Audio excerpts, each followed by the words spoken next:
तो हेलो पिला welcome to SM education. तो देखो पिला मुझे आज नहीं आसी तुम दमकल केन्द्र मोस्ट इंपोर्टाट क्वेश्चन जो क्वेश्चन तुम वृत्ति एग्जाम रिपीट हुए माने हूँ तो बारंबार से क्वेश्चन आसे तो सही क्वेश्चन मुझे नहीं आसी। तो यही दमकल केन्द्र तुम जो वीडियोटी पूरा संपूर्ण देखुच तो मुझे कहबी दमकल केन्द्र में आमर 2 ରୁ 3 मार्क आसूची तो 2 ରୁ 3 मार्क तुम ग्यारंटी सह तो मुझे क्वेश्चन देवी तो से देखि ओडिया तो दमकल केन्द्र से आसो तो मुझे ग्यारंटी सह कहूँ आम चैनल को लाइक कर सब्सक्राइब कर और गोटे लेखाएं शेयर गुटे करदिव तो तुम सांग मैंने भी पढ़ी पारतु। तो चलो नेक्स्ट क्वेश्चन जीवा फास्टली क्वेश्चन दीवा फास्ट क्वेश्चन चलो पिला माने दमकल केन्द्र फोन नंबर केते पिला माने मु 1000 बार कही दमकल केन्द्र फोन नंबर 101 तो 101 हूँ राइट आंसर हम पिला माने मुझे देखी एग्जाम रे मारिक आसती पिला माने केते 102 तो 102 कार नहीं तो 108 कार जदि पचारि तो 108 फोन नंबर टी कहार एवं कौन 108 फोन कले कौ गाड़ी आसे ओके। तो देख 108 हूँ आम आम्बुलांस पिला देख आम्बुलांस देखि मेडिकल को लेकिन जावाक आम्बुलांस साहय होता है। तो जब आम 108 फोन करवा तो आम्बुलांस आसो 100 फोन कले तो पुलिस आसो किए आसो ना पुलिस आसो क्लीयर हो। तो जब आम 100 को कॉल करवा ताले पुलिस आसी आम घर पाखे पहुँचब। तो चलो नेक्स्ट क्वेश्चन 2 नंबर क्वेश्चन चलो दमकल गार्डर रंग किपरि तो पिला दमकल गार्डर रंग किपरि आम जानते सबुज हेनी धला हेनी कमला हेनी जानते दमकल गार्डर जोटा आसे तो आमर से संपूर्ण कौन थाए ना रेड थाए तो कौन थाए ना रेड हूँ ओडिया कौन ना नाली।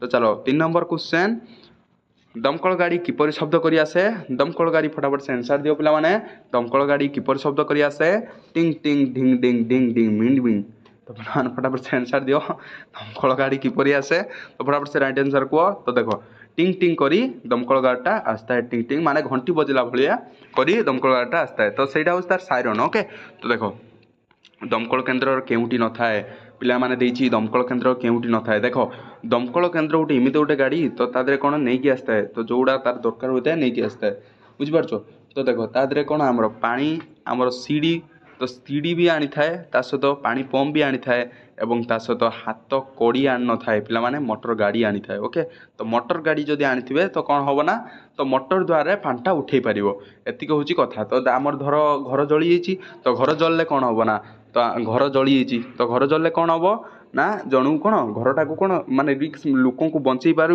बंचवा पानी ढालिया पड़ो तो सी मोटर गाड़ी आनिब पानी पंप आनिब एवं सीढ़ी आनिब बुझिपारछ मोटर गाड़ी आनिब जदि हाथ कड़ी आनी से कौन कर दमकल केन्द्र हाथ कड़ी आनी कौन कर तो किसी कर ना ना तो सी कौन आनी यहाँ मन रख तो सी कौन आनी ना सी पानी पंप आनी सीढ़ी आनी मोटर गाड़ी आनी क्लीयर हो पूरा हाथ कड़ी आन न हाथ कड़ी किए आने ना हाथ कड़ी पुलिस आने दमकल केन्द्र हाथ कड़ी आनी कौन बा कर क्लीयर हो पूरा क्लीयर। तो चलो 5 नंबर क्वेश्चन जी फटाफट से आम राज्यर अग्निसेवाश्रम प्रतिक्षण केन्द्र केउठारे अछि आम राज्यर अग्निसेवाश्रम एवं प्रतिक्षण केन्द्र केउठी अछि पिला माने फटाफट से आंसर देबा चेष्टा करो कहीं ना एई जो क्वेश्चन टी आसीबो एग्जाम रे कले आमे काहा को फोन करिबा तो आमर जदि मु पिला माने कहिछि धर आम पुलिस को कौन फोन करिबा धर आमर किए किछि चोरी करछि तो आम पुलिस को फोन करिबा चोरी करछि आमर किछि असुविधा होइछि तो आम एकु धर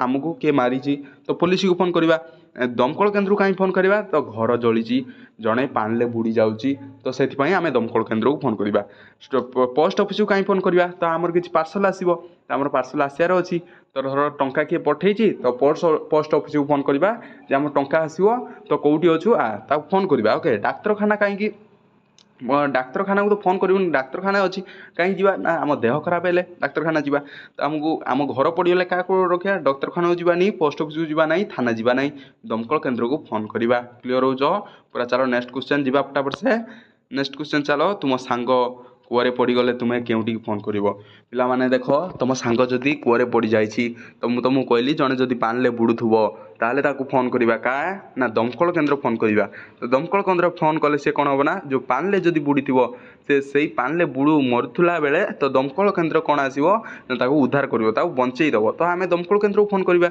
तो बुझीपार क्लीयर हो दमकल केन्द्र हूँ राइट आंसर। 8 नंबर क्वेश्चन चलो केउ जिनसटी दमकल गाड़ी न थाए ना पिला माने थाए ओके तो केउ जिनसटी दमकल गाड़ी थाए देख पिला माने दमकल गाड़ी कौन थाए तो हीटर ପାଣି ପମ୍ପ, କାଗଜ ଖୋଳ, ଚିଠି ବାକ୍ସ। କେଉଁଟା ଥାଏ ଦେଇଛି ଦେଖ ପିଲାମାନେ, ମୁଁ ଆଗରେ ପଢ଼େଇକି ଆଇଲି ଯେ ପାଣି ପମ୍ପ ଥାଏ। ପାଣି ପମ୍ପ ଯଦି ଘର ଜଳିଗଲା ତ ପାଣି ପମ୍ପରେ ଉଦ୍ଧାର କରିବ। ଓକେ, ତ ଏଗୁଡ଼ା କିଛି ନଥାଏ। ତ ଚାଲ ନେକ୍ସଟ କ୍ୱେଶ୍ଚନ୍ ଯିବା। ଦମକଳ ଗାଡ଼ି ରାସ୍ତାରେ ଗଲାବେଳେ କ'ଣ ବଜାଇ ଯାଏ? ତ ଦମକଳ ଗାଡ଼ି ରାସ୍ତାରେ ଗଲାବେଳେ କ'ଣ ବଜାଇ ଯାଏ? ନା ଘଣ୍ଟି ବଜାଇ ଯାଏ। ପିଲାମାନେ ବାଜା ମାରିବ ନାହିଁ, ଢୋଲ ମାରିବ ନାହିଁ, ହର୍ନ ମାରିବ ନାହିଁ, ଘଣ୍ଟି ବଜେଇ ଯାଏ। ବୁଝିପାରୁଛ? କ୍ଲିୟର ହେଉଛ? ତ ଚାଲ ନେକ୍ସଟ କ୍ୱେଶ୍ଚନ୍ ଫଟାଫଟ ସେ ଯିବା। 10 ନମ୍ବର କ୍ୱେଶ୍ଚନ୍ ଆମର ଯିବା, ଲାଷ୍ଟ କ୍ୱେଶ୍ଚନ୍। ତ 10 ନମ୍ବର କ୍ୱେଶ୍ଚନ୍, ନିମ୍ନୋକ୍ତ ମଧ୍ୟରୁ କେଉଁଟି ଅଗ୍ନିଶମ ବିଭାଗର କାର୍ଯ୍ୟ ନୁହେଁ? ନିମ୍ନୋକ୍ତ ମଧ୍ୟରୁ କେଉଁଟି ଅଗ୍ନିଶମ ବିଭାଗର କାର୍ଯ୍ୟ ନୁହେଁ? ସେଇ ଅଗ୍ନିଶମ ହେଉଛି ସେଇ ଦମକଳ କେନ୍ଦ୍ର। ଓକେ, ତ ଚାଲ କେଉଁଟା କାର୍ଯ୍ୟ ନୁହେଁ ଆମେ ଦେଖିବା। କୂଅରେ ଯଦି ବାଛୁରୀ ପଡ଼ିଛି ଉଦ୍ଧାର କରିବା। ଏଇ କ୍ୱେଶ୍ଚନ୍ ପିଲାମାନେ 10 ନମ୍ବରଟା ଇମ୍ପୋର୍ଟାଣ୍ଟ ରହିବ। ଲାଷ୍ଟ କ୍ୱେଶ୍ଚନ୍ ଇମ୍ପୋର୍ଟାଣ୍ଟ ରହିବ। ତ କୂଅରେ ଯଦି ବାଛୁରୀ ପଡ଼ିଗଲେ ଉଦ୍ଧାର କରିବା। ପିଲାମାନେ ଦେଖ, ମୁଁ କହିଲି ତୁମକୁ ଗାଈ ପଡ଼ିଲେ, ଧର ମଣିଷ ଗୋଟେ ପାଣିରେ ପଡ଼ିଛି, ତ ଦମକଳ କେନ୍ଦ୍ରରୁ ଯଦି ଫୋନ୍ ଲଗେଇବ ତ କ'ଣ ଉଦ୍ଧାର କରିଦେବ, ବଞ୍ଚେଇ ଦେବ। ତ କୂଅରେ ବାଛୁରୀ ପଡ଼ିଛି, ତାକୁ ବି ଦମକଳ କେନ୍ଦ୍ର ଯଦି ଫୋନ୍ କରିବା, ବାଛୁରୀ, ଗାଈ, ଷଣ୍ଢ ତ ବଞ୍ଚେଇବ। ତ ଏଟା ଠିକ୍ ମାରିବ। କ'ଣ ମାରିବ? ନା ଠିକ୍ ମାରିବ। କାର୍ଯ୍ୟ ନୁହେଁ ନୁହେଁ ଦେଇଛି ପିଲାମାନେ। ତ ଏଇଟା କ'ଣ? ହଁ କାର୍ଯ୍ୟ ଏଇଟା। ତ ନିଆଁ ଲିଭାଇବା, ନିଆଁ ଲିଭାଇବାଟା କ'ଣ? କାର୍ଯ୍ୟ। ମୁଁ ଏତିକି ତ ମୁଁ ପିଲାମାନଙ୍କୁ କହିଛି ନା। ତ ଦମକଳ କେନ୍ଦ୍ର କ'ଣ କରିବ? ନା ନିଆଁ ଲିଭେଇବ। ଯେଉଁଟା ପୋଡ଼ିଗଲେ, ଘର ପୋଡ଼ିଗଲା ଯଦି ଦମକଳ କେନ୍ଦ୍ର କ'ଣ କରିବ? ନା ନିଆଁ ଲିଭେଇବ।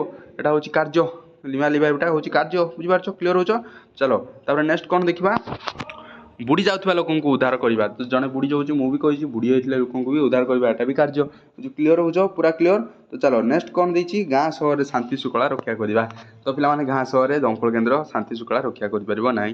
ତ ଗାଁ ସହରରେ ଯଦି ପାଟି ଲାଗୁଛ, ମରାମରା ଲାଗୁଛ, ଦମକଳ କେନ୍ଦ୍ର ଆସି କ'ଣ କରିବ? କିଛି କରିପାରିବନି। ଗାଁ ସହରରେ ଶାନ୍ତି ଶୃଙ୍ଖଳା ରକ୍ଷା କରିବା ନାଗି ତୁମେ ପୋଲିସକୁ କରିପାରିବ ଏବଂ ସରପଞ୍ଚକୁ କହିପାରିବ। ବୁଝିପାରୁଛ? ତ ଚାଲ ତ 10ଟି କ୍ୱେଶ୍ଚନ୍ ଥିଲା ମାତ୍ରେ। এই 10ଟି କ୍ୱେଶ୍ଚନ୍ ଭେରି ଭେରି ଇମ୍ପୋର୍ଟାଣ୍ଟ ରହିବ ତୁମ ଦମକଳ କେନ୍ଦ୍ରରୁ। ତ 10ଟି କ୍ୱେଶ୍ଚନ୍ ପିଲାମାନେ 3ଟି ଆସିବ। 10ଟି କ୍ୱେଶ୍ଚନ୍ ତୁମେ ଯଦି ପ୍ରାକ୍ଟିସ୍ କରୁଛ ତାହେଲେ ଏକ୍ଜାମ୍ରେ ତୁମର 3ଟି ଆସିବ। ତୁମେ ନିଜେ ଭାବିଥାଅ 10ଟି କ୍ୱେଶ୍ଚନ୍ ହେଲେ 3ଟି ଆସିଯିବ, ଆରାମସେ ତୁମେ କରିପାରିବ। ବୁଝିପାରୁଛ? ତ ଅପସନ୍ ରହିଲା। ଦେଖ ପିଲାମାନେ, ଆଜିର କ୍ଲାସ୍ଟି ଏଇଠି ଏଣ୍ଡ କରିବା ଏବଂ ପିଲାମାନେ ଯଦି ନୂଆ ଆସିଛ ଆମ ଚ୍ୟାନେଲ୍ ଲାଇକ୍ କରି ସବସ୍କ୍ରାଇବ୍ କରିଦେବ। ତାହେଲେ ତ ଆଜିର ଏତିକି। Bye bye.